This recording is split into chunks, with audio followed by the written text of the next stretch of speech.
If you look into world history curriculums in most American-style schools, generally speaking, there is about one standard on ancient civilizations. So we're talking Sumer, Egypt, Harappans, China. I've already made videos on all 4 of those civilizations, but something that is pretty egregiously neglected is First Peoples of Peru as one of the kind of genesis points of civilization. And if you're probably within that standard, because it's usually just one standard that is in most states, your teacher's going to spend more than one lesson on ancient civ and first civ specifically, and you're not going to see it again until potentially a college course. Probably Greece is where a lot of world history classes start.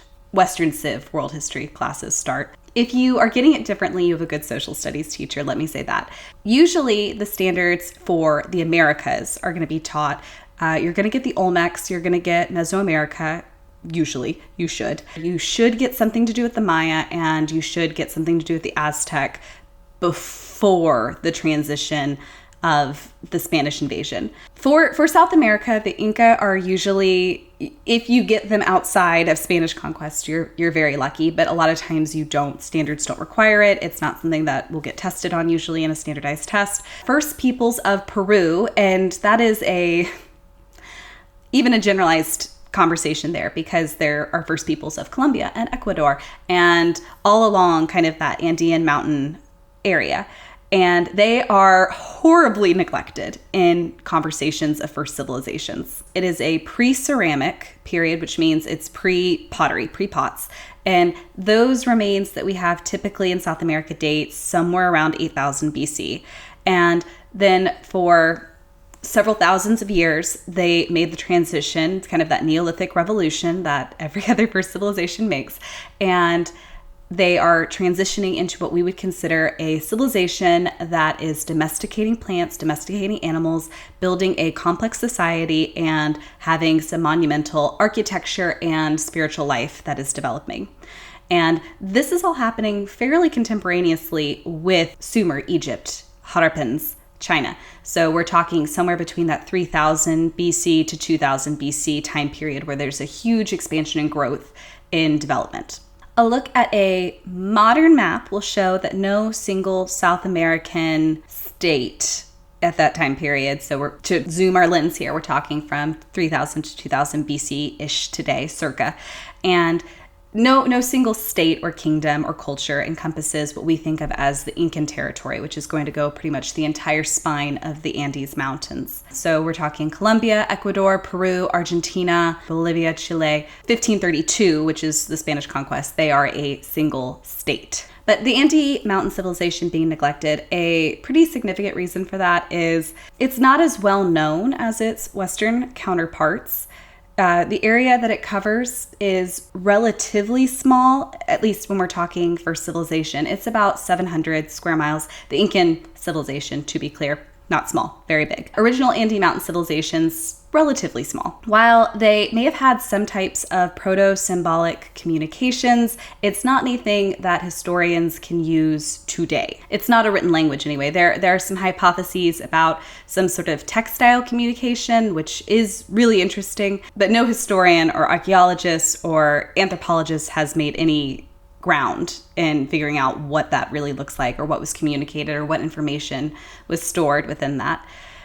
Plus cotton degrades. So the good thing about clay and clay tablets is even if they break, you can put them back together again. Cotton, it's not so much. The Andean people are a pre-ceramic culture. There are not pot fragments to discover and reassemble. And archaeologists, it's called the pots and people theory, where archaeologists really depend on pots to tell them about where people are in their development. So generally speaking, with pots, it starts very simple and it gets more complex, and you can date a site based on the complexity of the pots. And this comes out of actually Flinders Petrie in Egypt in his archaeological studies. So Egypt's still sneaking away in there.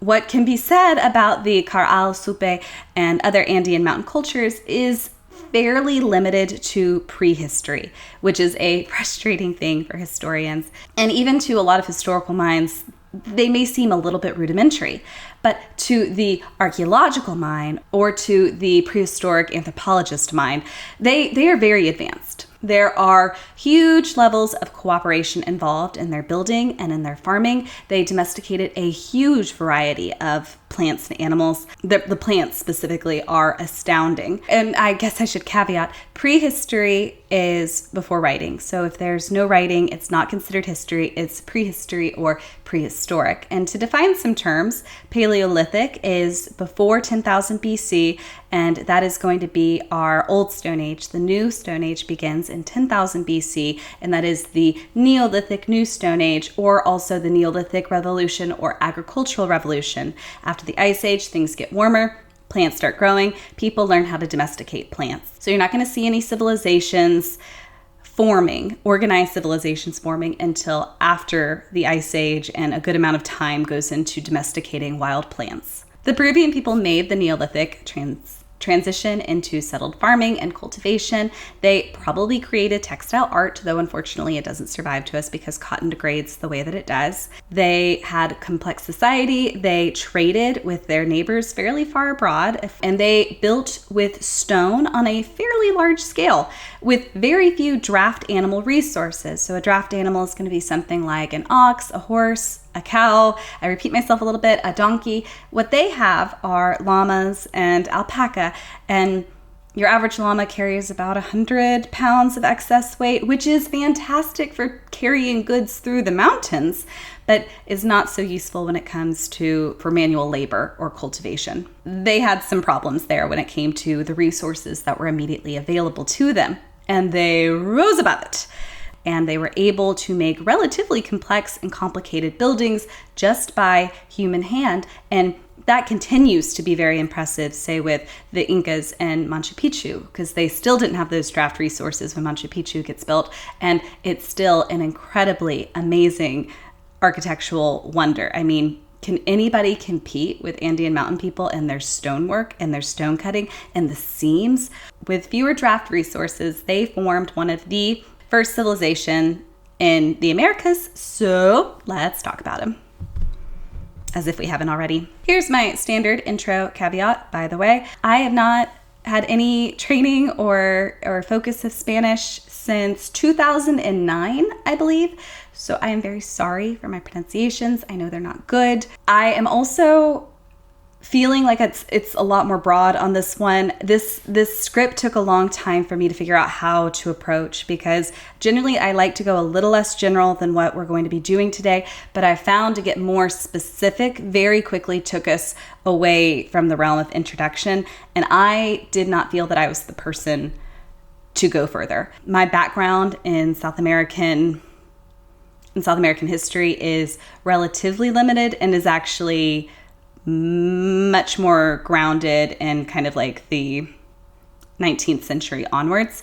I did not feel comfortable getting more specific in this video, but I hope that it is an overview for you if you are specifically a student or a layperson who is just looking to understand first civilizations within each other's time periods and contexts. There's some really excellent books. I will put them in my description that I was able to use, and they were almost over my head. They were so good, but they were heavy. Specifically, the Quilter book was very heavy, very good, very readable, but heavy.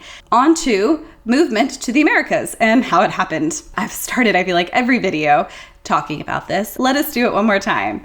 The human story starts in Africa with successful migrations for Homo sapien that occur somewhere between 100,000 and 75,000 BC. We say successful because there's probably only one migration which left genetic offspring that continue on to today. I will leave that for geneticists to hash out, but from what I understand of the research that I have read, according to gene mutations, it is leading geneticists to believe that there is only one migration point that led to everyone else outside of Africa. And then that one migration took about 60,000 years to spread out over Eurasia and down into the South Pacific. They get to Australia surprisingly fast, but we are not covering that today. Over that next 60,000 years, they are further developing their relationships with dogs and furthering that domestication process. They are using fire and stone tools and using their superior language and the dexterity of their fingers to make more and more complex stone tools and micro tools to outrun, and outlast all of those other Paleolithic peoples that were running around. So the Neanderthals, the Homo erectus, and whatever other unnamed ones that we are discovering but have not necessarily named yet. So there was a wide variety of proto-humans running around. The Ice Age happens, they die off, Homo sapien does not, and it is during that Ice Age that our movement into the Americas occur. And as far as we can tell, Homo sapien is the only hominid that makes it to the Americas. That is over the Bering Land Bridge, which shows up, it is land, and it is between Asia and Alaska, modern day Alaska. And with the Ice Age, what happened is sea levels got much lower, and that was able to expose the land that is between Asia and Alaska. And they crossed over sometime around 10,000 BC, we believe is the only viable point in which that crossing could have happened. And it was either on foot following herds or in kind of like these rudimentary, very close to the coast boats, probably also following herds.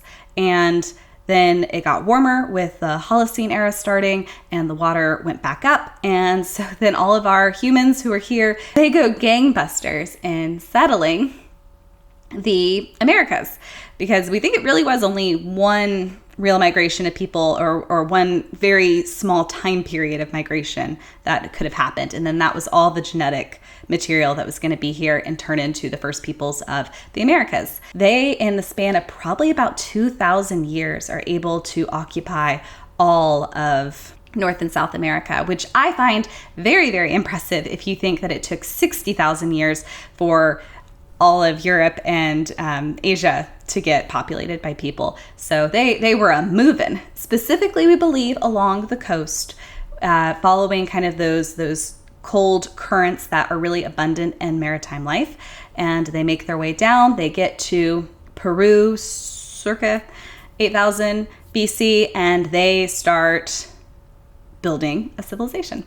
And ultimately, out of these first peoples migrations, two genesis points are kind of not contemporary, but the equivalent of what happens in Sumer, Egypt, China, and the Indus River Valley. And that is in Mesoamerica with the Olmecs, who may be less distinct than we think, but in that Mesoamerica area of southern Mexico.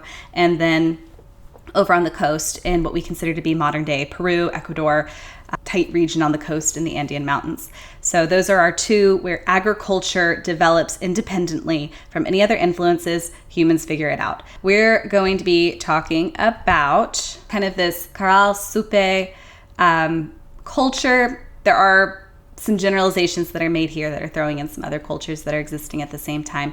But this kind of kingdom civilization we suppose existed from say 3000 BC to 1800 BC circa, and then the next big organized period are going to be with the Chavan, who pick up steam around 900 BC. We're going to be talking about geography and domestication of plants and animals now.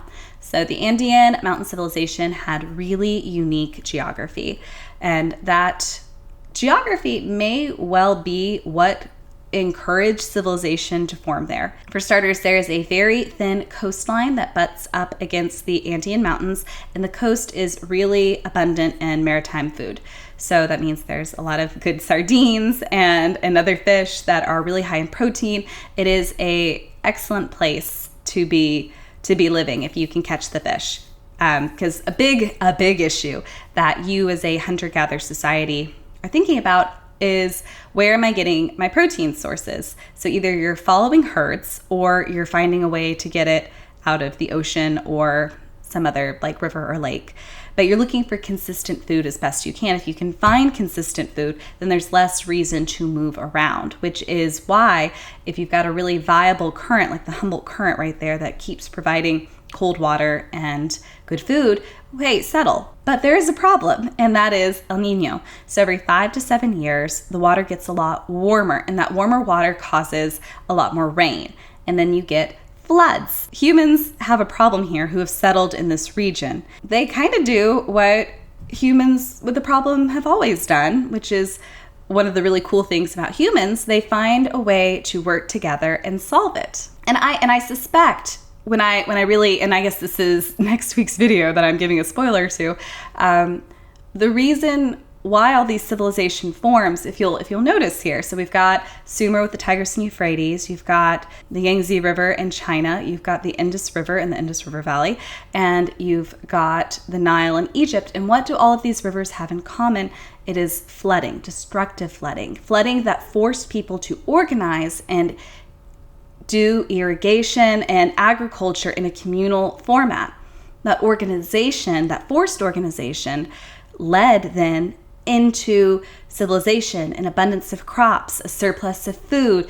With a surplus of food, you start specializing in skills, you start having cool stuff to trade, you start having people wanting to take your cool stuff, and so you have to organize further to defend your cool stuff. And all of this to say, suddenly you have an incentive for working together, for a leadership class, for an administration class, for bureaucracy, writing, taxes, everyone's favorite part of this. The real reason writing ever forms is taxes. A pressure point seems to be what encourages humans to organize. And these Andean Mountain people, this is no exception. They were encouraged to organize, and organize they did. But back to geography, instead of a dissertation about why civilizations occur. Mountains, the Andean Mountains. There are 50 rivers that carry fresh water, snow melt, a little irrigation, and platform building. The mountains can be used very successfully for agriculture. And within those mountains are vertical zones, vertical agricultural zones. So if you look at a picture of, say, the United States, you can see your agricultural zone really easily, and it tells you when you should plant things, when you should grow, what type of crops do very well, or not even crops, but flowers, if you're like me and just a flower gardener. What's really unique about the Andes Mountains is that you have a bunch of different zones really right on top of each other at very little distance other than vertical, where you can grow a bunch of different types of plants. Farming right up against the ocean, generally speaking, it's a bad idea. It's too salty, it's sandy.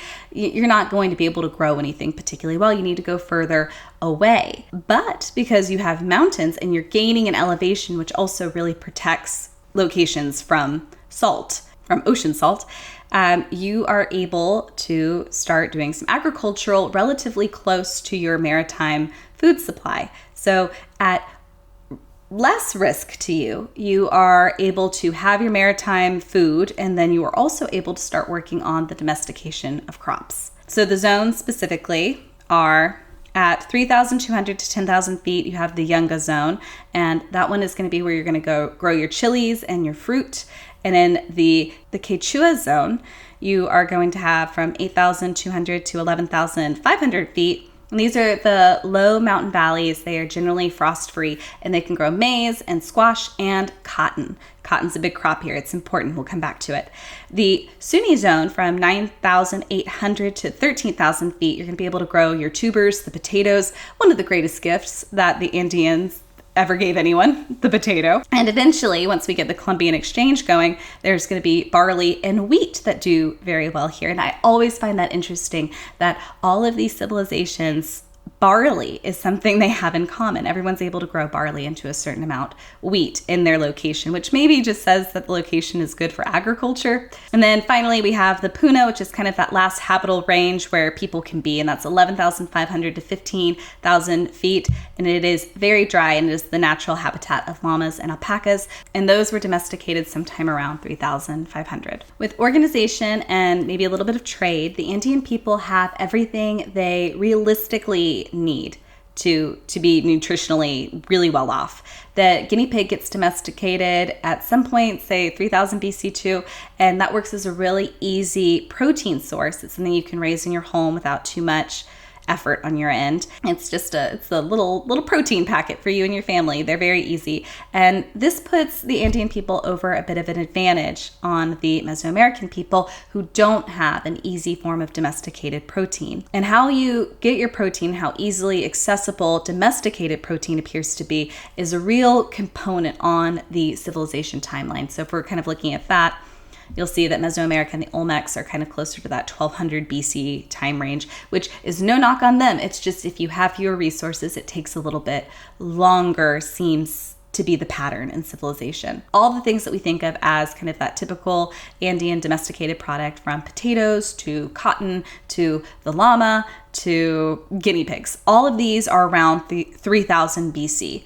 And the proximity to the hills and the ocean provide for these like closely packed regional resource zones. And they allowed for really short distance mobility and early sedentism. And the different crops that have a different variety of water needs, different growing seasons, different involvement, they had different taxations on the soil too. And along with kind of some irrigation and agricultural platform buildings, all of this required a certain amount of organization for who is growing what when, how long are we going to leave these fields to kind of recover from their growing seasons. These are all really important questions, and they do require a certain level of organization. We don't know the extent of that organization. That would be where written records would be very useful. But it had to have existed because people worked together. They built these really fantastic platforms on the sides of these mountains. They did the terracing. They did irrigation and canals and things like that. And it's just really hard to do those things unless there is some sort of authority force in place.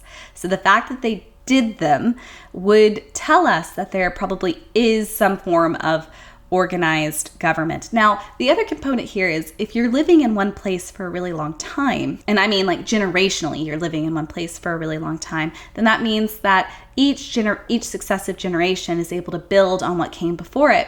So you don't necessarily need a huge population to do some really fantastic things.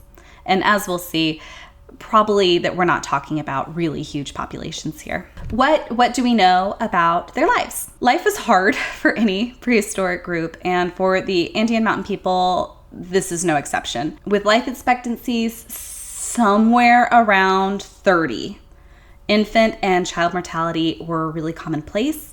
Special attention does appear to have been made towards the graves of infants and very young children. They get better grave goods actually than the older members of the society. So that tells us that they really value their young. They hold a great deal of importance on their young. We don't know a lot about their warfare or their social stresses. It doesn't appear, at least in this early period, that they were fighting a ton of wars in this region or doing any large-scale warfare. So the earliest recorded fortified sites is at Ostra, and it is from around 3000 BC. It had ammunition dumps of kind of just like rocks that were going to be used for slinging at some sort of invader, presumably. And this would be better for just kind of holding someone off or warding people off. It doesn't necessarily indicate that we're dealing with a full like invasion force that you're holding off by using stones and slings, though it could be too, we don't really know.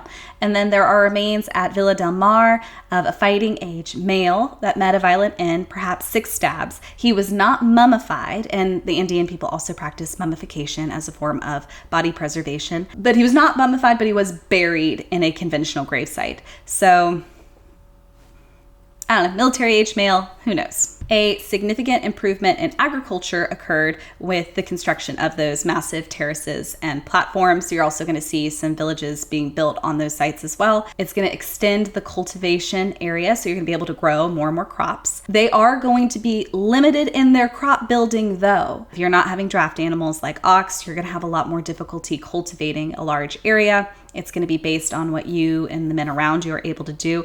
If you're too big and too specialized, then you're not going to have enough food to feed everyone. So you do probably have a population cap due to a lack of draft animals, unless, and this is what the Inca figure out, unless you're able to figure out how to really organize your agricultural workforce to a huge degree. And they had to have worked very hard, because just doing everything by hand in this way, you're having to be your own labor force. You can't outsource it beyond to an alpaca or a llama, and they're not known for their cooperation, are they?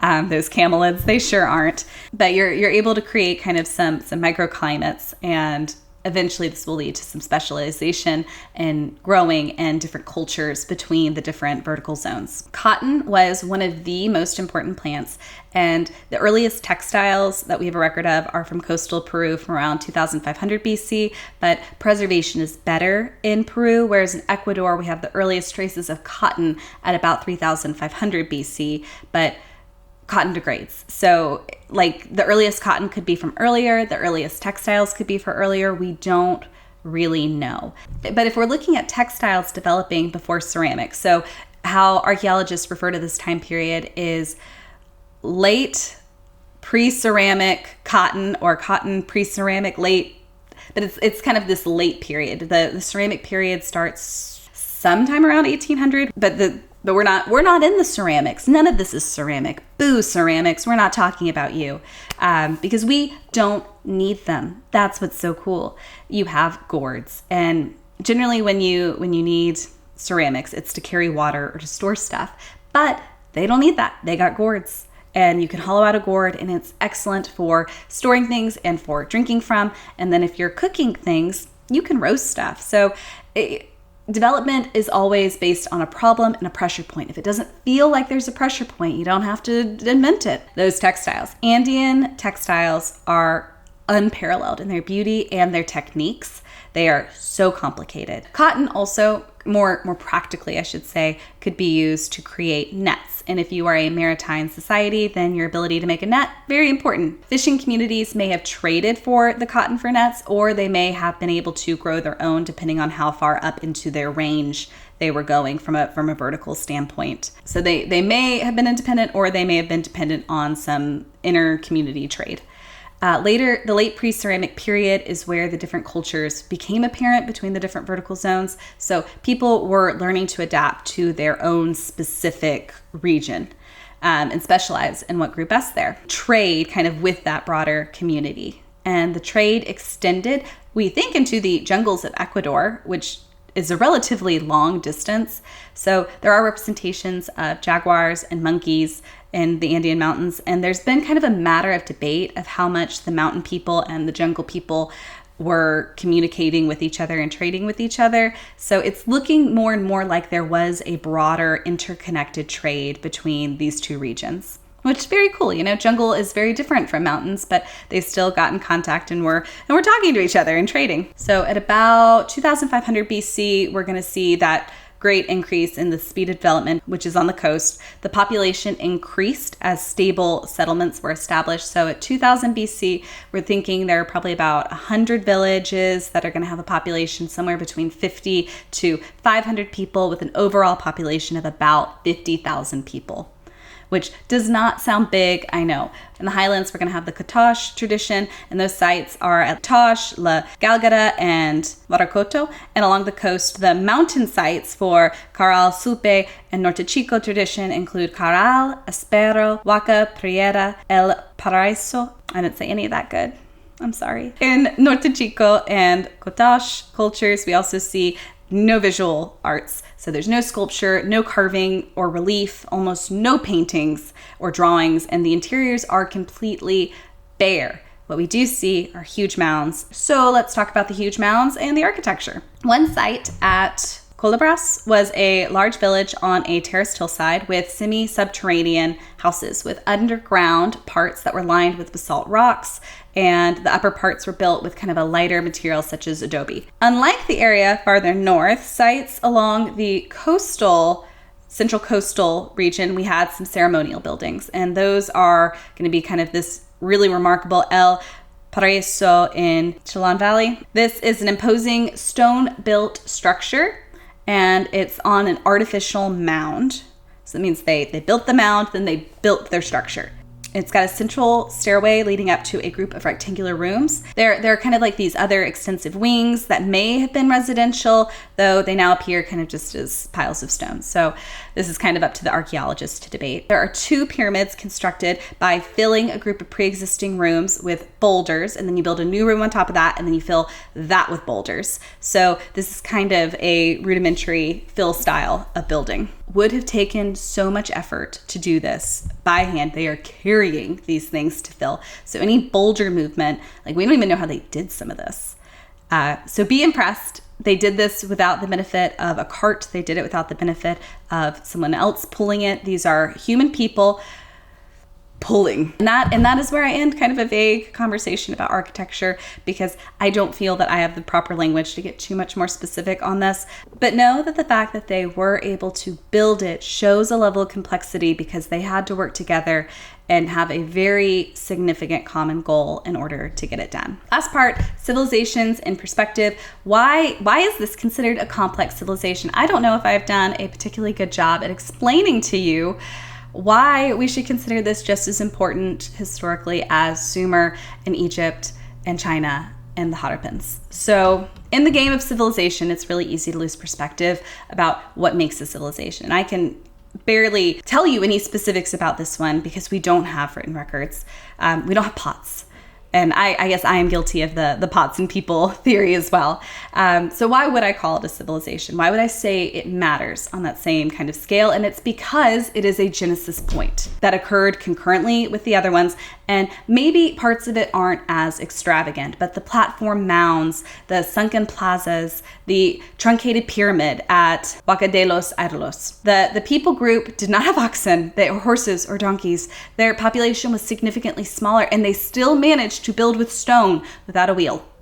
Most civilizations developed the wheel not to move heavy things actually, but to make pottery. This Andean Mountain civilization being pre-ceramic is greatly influenced by this lack, but the same pressures just weren't on them to make pottery. If a gourd works as well to hold your water, you just wouldn't need to make something new. And if roasting cooks your food, why worry about boiling it? More than anything, what I think the Andean Mountain civilization can show us is that a civilization might look different. They do, in fact, look different everywhere. But the universal truth is that when pressure is applied, people will come together and work together to solve their problems and do more than just survive. They will begin to thrive and carve out a much more complex life for themselves than simply being a hunter and a gatherer. Innovation, the domestication of grain and animals, irrigation, creating platforms for agriculture, growing cotton, creating nets. Community organization led to specialization of skills in vertical agriculture and climate zones, beautiful textiles, and architecture that was to serve a spiritual purpose beyond subsistence living. They are fully expressing what it means to be human, clawing out a stable life for themselves in an environment that frankly wants to kill them, as all environments would like to. Later is going to come the Chavin, the Nazca lines, the staggering heights of architecture at Machu Picchu. But here's where it starts in Peru, with the llama, some cotton, and a community. So thank you so much for watching this episode of Hogwash History. Next week, we're going to be going into a comparison video where we look at some different points of comparison and why maybe these civilizations functioned a little bit differently from each other. And that's kind of going to be the season finale of First Civilizations, and then we'll begin season 2, which is going to be still ancient civilizations, but not first anymore. Thank you so much for watching. Please like this video and subscribe to this channel if you would like to see more, and I'll see you next time. Bye!